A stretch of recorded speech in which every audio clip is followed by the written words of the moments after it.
অতএব কোরআনওয়ালারাই শ্রেষ্ঠ। কোরআন যারা পড়ে, কোরআন যারা পড়ায় তারাই শ্রেষ্ঠ। তাদের সাথে যারা সম্পর্ক সুসম্পর্ক রাখবে তারাও শ্রেষ্ঠ। যারা বিরোধিতা করবে এদের অস্তিত্ব থাকবে না। বলেন ঠিক কিনা? এরকম ইতিহাস অনেক প্রমাণিত হয়ে এসেছে যে বা যারাই মসজিদ মাদ্রাসার বিরোধিতা করেছে, উলামায়ে কেরামের বিরোধিতা করেছে, এদের অস্তিত্ব এখন খোঁজ নিয়ে দেখেন নাই। জোরে বলেন ঠিক কিনা?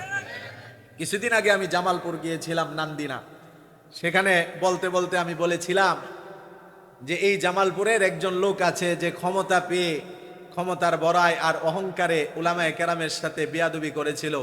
এমনও বলেছিল এটা মোল্লা মৌলবী গোনার টাইম আমাদের নাই। বলছিল কি না? এমনও কেউ কেউ আমাদেরকে বলে আসো খেলা হবে। আমরা তো খেলতে সবসময় প্রস্তুত, কিন্তু ওই প্লেয়ারদেরকে এখন আর আমরা পাই না। জোরে বলতে হবে ঠিক কিনা? যারা বলেছিল মোল্লা মৌলবীদেরকে দেখার টাইম নেই, দেখো দেখো মোল্লা মৌলবীরা আগেও শত শত মানুষের সামনে উচ্চ আওয়াজে হকের কথা বলেছে, এখনো বলছে, ভবিষ্যতেও বলবে। তোদের মতো বেয়াদবদেরকে আমাদের দেখার টাইম নেই। আমাদেরকে বলেছিল দেখার টাইম নেই, আমরা কিছুদিন পরে দেখি তার কল রেকর্ড ভাইরাল। এখন আমরাও বলি তোর মতো টাকলা মোরাদের দেখার টাইম নেই। আমরা তো দেখি না, ওর ঘরের বউ ওরে দেখে না, তোর মতো জামাইরে আমার দেখার টাইম নেই। ঠিক কিনা? অতএব সাবধান। উলামায়ে কেরামের সাথে বিরোধিতা করলে, মসজিদ মাদ্রাসার সাথে বিরোধিতা করে কেউ আজও পর্যন্ত টিকে থাকতে পারেনি, ভবিষ্যতেও পারবে না। ঠিক কিনা বলেন? এজন্য বলবো যুবক ভাইরা, মুরব্বী বাবারা আমার, কোরআনে কারীমের সাথে সম্পর্ক আমাদেরকে করতে হবে। আয়াতুল কুরসি, এটার অনেক ফাজাইল হাদিসের মধ্যে এসেছে। আয়াতুল কুরসি যেই ব্যক্তি নিয়মিত তেলাওয়াত করবে, শয়তান এবং খারাপ জিন্নাতের ওয়াসওয়াসা থেকে আল্লাহ তাদেরকে হেফাজত করবে। নবীজির সাহাবী হযরতে আব্দুল্লাহ, যিনি হলেন উবাই ইবনে কাবের ছেলে, আনা আব্দুল্লাহ ইবনে উবাই ইবনে কাবিন, আব্দুল্লাহ যিনি হলেন উবাই ইবনে কাবের ছেলে, উনি বলেন আমার বাবা উবাই ইবনে কাব আমাকে হাদিস শুনিয়েছে। আমার বাবার একটা টুকরি ছিল, ওটার মধ্যে কিছু খেজুর ছিল, কিন্তু বাবা আসতো প্রতিদিন, দেখতো খেজুর কমে গিয়েছে। আল্লাহর নবীর সাহাবী হযরত উবাই ইবনে কাব বলেন প্রতিদিন আমি এসে দেখি আমার খেজুর কমে গিয়েছে। এবার উনি বলেন আমার বাবা একদিন পাহারাদারি করতেছে যে খেজুর কিভাবে কমে যাচ্ছে, পাহারাদারি করতেছে। এমন সময় তিনি দেখলেন অন্ধকারের মধ্যে কে যেন এসেছে খেজুর নেওয়ার জন্য। হযরত উবাই ইবনে কাব বলেন আমি তার হাতটা ধরে ফেললাম। ফাইদা হুয়া বিদাব্বাতিন শাবীগিন গুলামিল মুহতালিমি, হাতটা একটা জন্তুর মতো। এই হাতটা ধরার পরে আমি তাকে সালাম দিলাম, সেও সালামের উত্তর দিল। আমি তাকে প্রশ্ন করলাম কে তুমি, জিন নাকি মানুষ? তখন সে আমাকে বলল আমি হলাম জিন। আমি তার হাতটা আবার ভালো করে স্পর্শ করে দেখলাম যে তার হাতটা হলো ইয়াদু কালবিন ওয়া শাআরু কালবিন, হাতটা হলো কুকুরের মতো, হাতের মধ্যে যেই পশম আছে পশমগুলো হলো কুকুরের মতো। উবাই ইবনে কাব বললেন তুমি প্রতিদিন আমার এখান থেকে খেজুর কেন চুরি করে নিয়ে যাও? ওই জিন এবার বলতেছে তুমি বড় দানশীল বান্দা, আর আমি চাই তোমার একটা অংশের মধ্যে আমার একটা অংশ থাকা।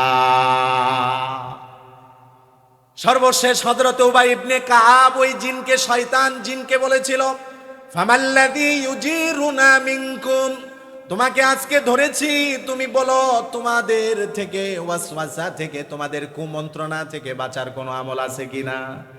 এবার সেই জিন বলেছিল আমাদের ওয়াসওয়াসা আর কুমন্ত্রণা থেকে বাঁচার আমল হলো আয়াতুল কুরসি।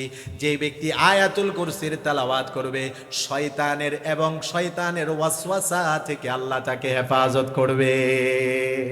কথা যেটা আমার বলা উদ্দেশ্য, এই হাদিসের মধ্যে আল্লাহর নবী বলেন আলাইসা মাকা আয়াতুল কুরসি, ও আমার সাহাবী, কোরআনে একটা আয়াত আছে যে আয়াতের নাম হলো আয়াতুল কুরসি। তুমি কি আয়াতুল কুরসি পারো না? নবীর সাহাবী বলল বালা ইয়া রাসূলুল্লাহ, হ্যাঁ হ্যাঁ আমি তো আয়াতুল কুরসি পারি।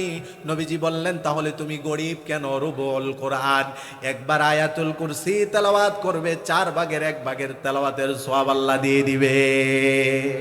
অতএব কে বলল তুমি গরীব? তুমি গরিব কে বলেছে? তাজাওয়াজ তাজাওয়াজ, মুসনাদে আহমদের বর্ণনা, নবীজি বলেন বিবাহ করো বিবাহ করো। এতগুলো সূরা যার মুখস্থ আছে সে গরিব কেন? এজন্যই হানাফি মাযহাব ছাড়া অন্য মাযহাবে কোরআন শিখানোর বিনিময়ে মহারানা এটা ধার্য করে বিবাহ সহি আছে। কেননা যার কাছে কোরআন আছে তার কাছে সব আছে। যার কাছে কোরআন আছে পৃথিবীর সব কিছু, অন্য সম্পদ না থাকলেও সবচেয়ে বড় ধনী সে। জুড়ে বলেন ঠিক কিনা? অতএব কোরআন ওয়ালারাই শ্রেষ্ঠ। কোরআন যারা পড়ে, কোরআন যারা পড়ায় তারাই শ্রেষ্ঠ। তাদের সাথে যারা সম্পর্ক সুসম্পর্ক রাখবে তারাও শ্রেষ্ঠ। যারা বিরোধিতা করবে এদের অস্তিত্ব থাকবে না। বলেন ঠিক কিনা? এরকম ইতিহাস অনেক প্রমাণিত হয়ে এসেছে। যে বা যারাই মসজিদ মাদ্রাসার বিরোধিতা করেছে, উলামায়ে কেরামের বিরোধিতা করেছে, এদের অস্তিত্ব এখন খোঁজ নিয়ে দেখেন নাই। জুড়ে বলেন ঠিক কিনা? কিছুদিন আগে আমি জামালপুর গিয়েছিলাম, নান্দিনা। সেখানে বলতে বলতে আমি বলেছিলাম যে এই জামালপুরের একজন লোক আছে যে ক্ষমতা পেয়ে ক্ষমতার বড়াই আর অহংকারে উলামায়ে কেরামের সাথে বেয়াদবি করেছিল। এমনও বলেছিল এটা মোল্লা মৌলবী গোনার টাইম আমাদের নাই। বলছিল কি না? এমনও কেউ কেউ আমাদেরকে বলে আসো খেলা হবে। আমরা তো খেলতে সবসময় প্রস্তুত, কিন্তু ওই প্লেয়ারদেরকে এখন আর আমরা পাই না। জোরে বলতে হবে ঠিক কিনা? যারা বলেছিল মোল্লা মৌলবীদেরকে দেখার টাইম নেই, দেখো দেখো মোল্লা মৌলবীরা আগেও শত শত মানুষের সামনে উচ্চ আওয়াজে হকের কথা বলেছে, এখনো বলছে, ভবিষ্যতেও বলবে। তোদের মতো বেয়াদবদেরকে আমাদের দেখার টাইম নেই। আমাদেরকে বলেছিল দেখার টাইম নেই। আমরা কিছুদিন পরে দেখি তার কল রেকর্ড ভাইরাল। এখন আমরাও বলি তোর মতো টাকলা মোরাদের দেখার টাইম নেই। আমরা তো দেখি না, ওর ঘরের বউ ওরে দেখে না, তোর মতো জামাইরে আমার দেখার টাইম নেই। ঠিক কিনা? অতএব সাবধান। উলামায়ে কেরামের সাথে বিরোধিতা করলে, মসজিদ মাদ্রাসার সাথে বিরোধিতা করে কেউ আজও পর্যন্ত টিকে থাকতে পারেনি, ভবিষ্যতেও পারবে না। ঠিক কিনা বলেন? এজন্য বলবো যুবক ভাইরা, মুরব্বী বাবারা আমার, কোরআনে কারীমের সাথে সম্পর্ক আমাদেরকে করতে হবে। আয়াতুল কুরসি, এটার অনেক ফাজাইল হাদিসের মধ্যে এসেছে। আয়াতুল কুরসি যেই ব্যক্তি নিয়মিত তেলাওয়াত করবে, শয়তান এবং খারাপ জিন্নাতের ওয়াসওয়াসা থেকে আল্লাহ তাদেরকে হেফাজত করবে।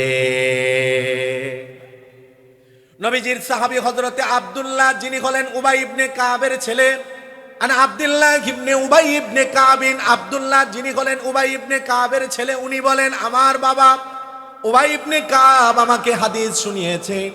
আমার বাবার একটা টুকরি ছিল, ওটার মধ্যে কিছু খেজুর ছিল, কিন্তু বাবা আসতো প্রতিদিন, দেখতো খেজুর কমে গিয়েছে। আল্লাহর নবীর সাহাবী হযরত উবাই ইবনে কাব বলেন প্রতিদিন আমি এসে দেখি আমার খেজুর কমে গিয়েছে।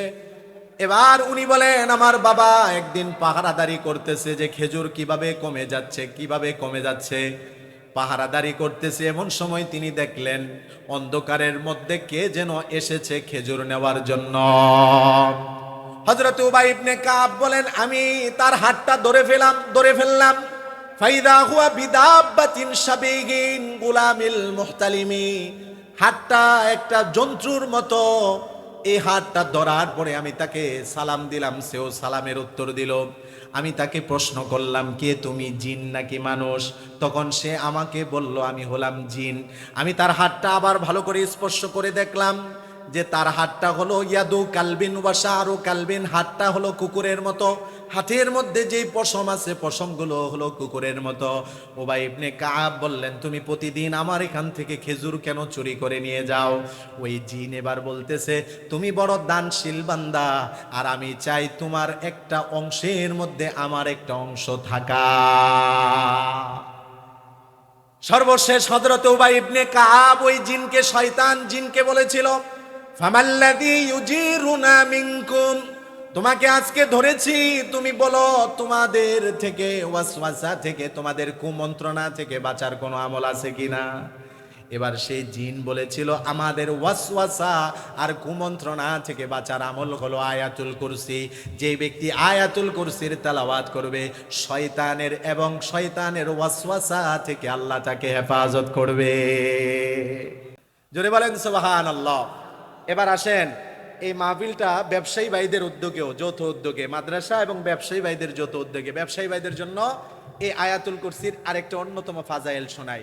এখানে আমরা এই বাজারে যত ব্যবসায়ী ভাইয়েরা আছি অনেক সময় আমরা দোকান বন্ধ করে বাড়িতে যাই, যাওয়ার পরে টেনশনে ঘুম ধরে না, আমার মালামাল কি চুরি করে নিয়ে যাই কিনা, আমার দোকানে কি চোর ঢুকে পড়লো কিনা। অনেক সময় আমরা বাড়ি থেকে অন্য বাড়িতে বেড়াতে যাই, টেনশন থাকে, স্বর্ণ গয়নাকাটি মূল্যবান সম্পদ গড়ে থাকে, কেউ কি নিয়ে যাচ্ছে কিনা। তবে এই আয়াতুল কুরসির একটা আমল আছে, যদি এই আমলটা আমরা করতে পারি, ব্যবসায়ী ভাইদের জন্য সুসংবাদ, এই আয়াতুল কুরসির আমল যদি করতে পারি, আমার জান আমার মালের হেফাজতের জিম্মাদার কে? জোরে বলেন কে? সহিহ বুখারীর বর্ণনা, হাদিসের সংখ্যা হলো 2311 নম্বর হাদিস। নবীজির সাহাবী রাইসুল মুহাদ্দিসিন আবু হুরায়রা রাদিয়াল্লাহু তাআলা আনহু বর্ণনা করেন, ওয়াক্কালানি রাসূলুল্লাহ সাল্লাল্লাহু আলাইহি ওয়াসাল্লাম ফি হিফজি যাকাতি রমাযান। নবীর সাহাবী হযরত আবু হুরায়রা বলেন, রমজান মাসে যাকাতের মাল এসেছে, যাকাতের মাল হেফাজতের জন্য নবীজি আমাকে জিম্মাদারি দিয়েছেন, পাহারাদারির জিম্মাদারি দিয়েছেন। হযরত আবু হুরায়রা বলেন, আমি বসে বসে যাকাতের মালগুলোকে পাহারা দিচ্ছিলাম। এমন সময় আবু হুরায়রা বলেন, ফা আতানি আতিন, একজন আগন্তুক ব্যক্তি আমার কাছে আসলো, ফাজাআলা ইয়াহসু মিনাত তাআম, আমার সামনে যে যাকাতের মালগুলো ছিল এখান থেকে সে মালগুলো নেওয়া শুরু করে দিল। রাত্রিবেলা আমি তার হাতটাকে ধরে ফেললাম, ফাখাযতুহু, আমি তাকে ধরে ফেললাম। এবং আবু হুরায়রা বলেন, ওই যে না বলে যে সম্পদ যাকাতের মাল নিয়ে যাচ্ছিল ওই চোরের হাত ধরার পরে চোরকে আমি বললাম, ওয়াল্লাহি লা আরফা'আন্নাকা ইলা রাসূলিল্লাহ সাল্লাল্লাহু আলাইহি ওয়াসাল্লাম, এ চোর, তোমাকে অবশ্যই আমি নবীজির দরবারে নিয়ে যাব, তুমি এই মালগুলো চুরি করতে এসেছিলে। যখন আবু হুরায়রা বলেন, আমি চোরকে এইভাবে যখন বললাম, চোর এবার আমাকে বলতেছে, ইন্নী মুহতাজ ওয়া আলাইয়া আয়াল ওয়ালি হাজাতুন শাদীদা, ও আবু হুরায়রা, আমি বড় অভাবী মানুষ, আমি বড় গরিব মানুষ, আমি বড় অসহায় মানুষ, আমার পরিবার পরিজন না খাওয়া, আমি অভাবে পড়ে আজকে চুরি করতে এসেছি। এই হাদিস থেকে আমি একটা সূক্ষ্ম বিষয় বের করেছি, যে মানুষ কখনো কখনো কিন্তু স্বভাবে চুরি করে, আবার কখনো কখনো মানুষ নিরুপায় হয়ে অভাবে পড়ে চুরি করে। তবে সমাজের বাস্তবতা আমি যা দেখেছি, মুরব্বী যারা ওনারা হয়তো আমার থেকে আরো অনেক বেশি দেখেছে, আমি অল্প বয়সে যা দেখেছি, আমাদের সমাজের মধ্যে স্বভাবের চোরের সংখ্যাই বেশি, অভাবের চোরের সংখ্যা কম। ঠিক মনে হয় 2-4 জন, বাকিরা কি ঠিক না বেঠে? খোঁজ নিয়ে দেখেন আমাদের এই সমাজ, আমাদের দেশে সব জায়গায়, আমি কোনো নির্দিষ্ট জায়গা করে বলতেছি না, অভাবের চোরের সংখ্যা খুব কম, স্বভাবের চোরের সংখ্যাই বেশি। অভাবে পড়ে চুরি করবে এটা আমি বলতেছি না, অভাবে পড়লে আল্লাহর কাছে সাহায্য চাইবে, এই পথ অবলম্বন করা যাবে না। তবে আমাদের সমাজের স্বভাবের চোর কারা জানেন? আমাদের সমাজের স্বভাবের চোর হলো ওরা। আরে অভাবের চোর, ওর টাকা পয়সা ব্যাংক ব্যালেন্স নেই, নিজে খেতে পারে না, পরিবার পরিজনকে খাওয়াতে পারে না, এক সময় নিরুপায় হয়ে সে চুরি করতে বাধ্য হয়। আর সমাজের স্বভাবের চোরগুলো, ওদের ব্যাংক ব্যালেন্স ভর্তি টাকা আছে, বাড়ি আছে, গাড়ি আছে, সবই আছে, তারপরেও এই সমাজের স্বভাবের চোরগুলোকে লক্ষ্য করে দেখবেন, গরিব অসহায় মানুষের সম্পদ ওরা চুরি করে। বলেন ঠিক কিনা? ওরা অভাবের চোর না, ওরা স্বভাবের চোর। করোনার মধ্যেও তো আমরা দেখেছি সরকারের পক্ষ থেকে গরিব অসহায় মানুষদেরকে তেল দিয়েছে, চাল দিয়েছে, ডাল দিয়েছে, আর সমাজের কিছু অভাব না স্বভাবের চোর, ওরা গরিবের তেল ডাল চাল চুরি করেছে। জোরে বলেন ঠিক কিনা? শুধু করোনাতে নয়, এরকম সমাজের ইউনিয়ন থেকে নিয়ে পার্লামেন্টের সদস্য পর্যন্ত সবাই প্রায় বেশিরভাগ ওরা এমনই ছিল, যারা গরিবের গম চুরি করেছে, চাল চুরি করেছে। বাংলার মানুষ ওদেরকে উৎখাত করেছে। আমরা এখন থেকে নিয়ত করব, আর কোন চোরকে আমরা চুরির সুযোগ দিব না, দেব না, দেব না। বলেন ঠিক? আর এটার জন্য আমাদের আগে নিজের পরিবর্তন আনতে হবে। কোরআনের ছায়াতলে আমাদেরকে আসতে হবে, কোরআন মানতে হবে, কোরআন নিজের জীবন, পরিবার, সমাজ, রাষ্ট্রে ফিট করতে হবে। ঠিক কিনা বলেন? যদি এটা না করি, এক সরকার যাবে আরেক সরকার আসবে, চোর চুরি থাকবে, এদের নিয়ম কখনো পরিবর্তন হবে না। জুড়ে বলেন ঠিক কিনা? আমাদেরকে পরিবর্তন করতে হবে, এবং এই পরিবর্তন করতে আমরা যদি চেষ্টা করি, যিনি আমাদেরকে সফলতা দান করবেন তিনি কে? জোরে বলেন তিনি কে? তো আবু হুরায়রা বললেন, চোর, তোকে আমি রসুলের কাছে নিয়ে যাব। চোর যখন এভাবে অনুনয় বিনয় করে নিজের অক্ষমতা প্রকাশ করলো, নরম দিলের মানুষ তো আবু হুরায়রা, আবু হুরাইরা বলেন ফারহিমতুহু, বুখারীর হাদিস, আমার বড় দয়া হলো, বড় মায়া হলো, ফাখাল্লাইতু সাবিলাহু, এই চোরকে আমি ছেড়ে দিলাম। হযরতে আবু হুরাইরার সাথে রাত্রিবেলা ঘটে যাওয়া এই ঘটনা যখন ফজরের নামাজ আদায় করার জন্য গেলেন, আল্লাহর নবী বিশ্ব নবী রাহমাতুল লিল আলামিন আবু হুরাইরাকে বললেন, আবু হুরাইরা মা ফালা সিরুকাল বারিহা, গতকালকে রাত্রে চোরের সাথে যেই ঘটনা ঘটেছে, চোরের কি খবর? হযরতে আবু হুরাইরা বড় আশ্চর্য হয়ে গেলেন, চোরের সাথে ঘটে যাওয়া ঘটনা নবীজি জানলেন কিভাবে? বন্ডরা বলবে নবীজি যদি গায়েব না জানতো এটা জানলো কিভাবে? আরে বুকার দল, বেকুফের দল, নবীজি এটা জানার জন্য গায়েব জানা জরুরি নয়, বরং নবীজিকে যিনি জানিয়েছেন তিনি কে? এবার আল্লাহর নবীর প্রশ্নের উত্তরে আবু হুরাইরা বললেন, ইয়া রাসূলুল্লাহ, চোর তার বড় অভাব অনটনের কথা আমার কাছে প্রকাশ করেছে, বড় দয়া লেগেছে, তাকে আমি ছেড়ে দিয়েছি, সে আর আসবে না। নবীজি বললেন, আমা ইন্নাহু কদ কাযাবাকা ওয়া সায়াউদ, ও চোর, ও আবু হুরাইরা, তুমি জানো ওই চোর মিথ্যা বলেছে, সে আবার আজকে রাত্রে চুরির জন্য আসবে। নবীজি এই কথা বলার পরে হযরতে আবু হুরাইরা তিনি বিশ্বাস করে নিলেন যে চোর আজকে রাত্রেও চুরি করার জন্য আসবে। হযরতে আবু হুরাইরা পাহারাদারির নিয়োজিত ছিলেন। এমন সময় লক্ষ্য করে দেখলেন চোর আবার চুরি করার জন্য এসেছে, আবার হাত ধরে ফেললেন। চোর গতকালকের মতো অভাব অনটনের কথা প্রকাশ করলো, আবার দয়া লাগলো, আবু হুরাইরা আবার ছেড়ে দিল। এবার আল্লাহর নবীর কাছে যাওয়ার পরে আল্লাহর নবী আবার দ্বিতীয় দিন প্রশ্ন করলেন, মা ফালা সিরুকাল বারিহা, ও আবু হুরাইরা, গতকালকে রাত্রের চোরের সাথে যে ঘটনা, চোরের কি খবর? আবু হুরাইরা বললেন, ইয়া রাসূলুল্লাহ, সে বলেছে আর আসবে না। নবীজি এই দিনও বললেন, আমা ইন্নাহু কদ কাযাবাকা ওয়া সায়াউদ, আবু হুরাইরা, চোর মিথ্যা বলেছে, তুমি খেয়াল করে দেখবে চোর সে আবার চুরি করার জন্য আসবে। এবার হযরত আবু হুরাইরা বলেন, একদিন, দুই দিন, তিন দিন, আজকেও আসবে, কারণ রাসূল বলেছে। এজন্য আবু হুরাইরা বলেন, ফারাসাদতুহু, আমি উদ পেতে ছিলাম, ও আসবে আর ধরে ফেলবে। তৃতীয় দিন হযরতে আবু হুরাইরা উদ পেতে আছেন, এমন সময় খেয়াল করে দেখলেন চোর এসেছে। ফাখাজতুহু, আবার হযরতে আবু হুরাইরা বললেন, চোরকে আমি ধরে ফেললাম আর বললাম, ওয়াল্লাহি লা আরফা আন্নাকা ইলা রাসূলিল্লাহ সাল্লাল্লাহু আলাইহি ওয়াসাল্লাম, এ চোর, আজকে আমি তোমাকে ছাড়বো না। একদিন, দুই দিন তোমাকে ছেড়েছি, আজকে ছাড়বো না। আজকে তোমাকে আমি নবীর দরবারে নিয়ে যাবই, তুমি চোর। বোঝা গেল ওই চোর কিন্তু অভাবের চোর ছিল না, আমাদের সমাজের স্বভাবের চোর ছিল। বলেন ঠিক কিনা? শরম লজ্জা বলতে কিছু নেই, জোরে বলেন ঠিক কিনা? আমাদের সমাজের স্বভাবের চোর আছে না? ওদের যেমন নির্লজ্জ ওরা, ওই চোর হয়তো এরকম নির্লজ্জ ছিল, না হতে একদিন, দুই দিন, তিন দিন কিভাবে আসে? এবার চোরকে ধরেছে আবু হুরাইরা, কোনোভাবেই ছাড়বে না। চোর এবার প্রস্তাব দিতেছে, আবু হুরাইরা, যদি আমাকে ছেড়ে দাও তাহলে এমন একটা আমলের কথা আমি তোমাকে বলে দিব, যে আমলটা করলে তোমাকে আল্লাহ তাআলা এমন উপকৃত করবেন, তুমি রাত্রিবেলা শোয়ার পরে সারা রাত আল্লাহ তোমাকে তোমার জান মালের হেফাজতের দায়িত্ব নিয়ে নেবেন। জোরে বলেন সুবহানাল্লাহ। সাহাবায়ে কেরাম তারা কিন্তু দুনিয়ার পাগল ছিল না, দুনিয়ার বাড়ি গাড়ি আর নেতৃত্বের পাগল ছিল না, তারা ছিল আমলের পাগল, তারা ছিল আল্লাহর পাগল, তারা ছিল রাসূলের পাগল। ঠিক কিনা বলেন? আমরা তো দুনিয়ার বাড়ি গাড়ি নেতৃত্বের পাগল, আমরা তো দুনিয়ার ধন দৌলতের পাগল, আমরা তো হলাম ক্ষমতা আর নেতৃত্বের পাগল। সাহাবায়ে কেরামের মধ্যে এটা ছিল না। যখনই শুনলেন যে চোর বলেছে আমলের কথা বলবে, হযরতে আবু হুরাইরা বললেন, আগে বলো কোন আমলের কথা, যদি ভালো লাগে তাহলে তোমাকে ছেড়ে দিব। এবার চোর হযরতে আবু হুরাইরাকে আমলের কথা বলতেছে, ও আবু হুরাইরা, ইদা আওয়াইতা ইলা ফিরাশিকা, তুমি যখন রাত্রি বেলা ঘুমাতে যাওয়ার জন্য তোমার বিছানায় আসবে, ফাকরা আয়াতুল কুরসি, তখন তুমি আয়াতুল কুরসি তেলাওয়াত করবে।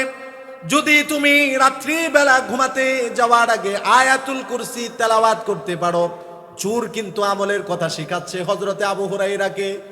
চোর বলতেছে, লা ইয়াজাল আলাইকা মিনাল্লাহি হাফিজা, সারা রাত আল্লাহ তোমাকে হেফাজত করবে।